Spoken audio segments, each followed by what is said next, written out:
রাক্ষসী মুখ হা করে ঘুমিয়ে আছে আর তার আশেপাশে অনেক পাথর পড়ে আছে। এ কি, রাক্ষসী তো ঘুমিয়ে পড়েছে। আমি কি রাক্ষসীকে ডাকবো? না না, আমি ডাকবো না। আমার মাথায় একটা বুদ্ধি এসেছে। রাক্ষসী, বনের পাখিদের অনেক জ্বালিয়েছিস, এবার আমার কেরামতি দেখবি।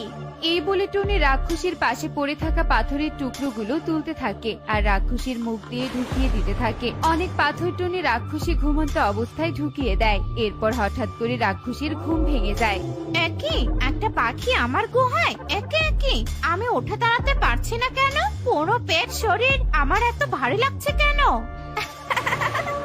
আমি তো পাথর খাইয়ে দিয়েছি তোকে রাক্ষসী, তুই না উঠতে পারবি আর না চলতে পারবি। পাথর তোর পেটে হজম হবে না, এভাবে সারা জীবন পড়ে থাকতে হবে। পাখিদের অনেক জ্বালিয়েছিস, এবার শাস্তি পা।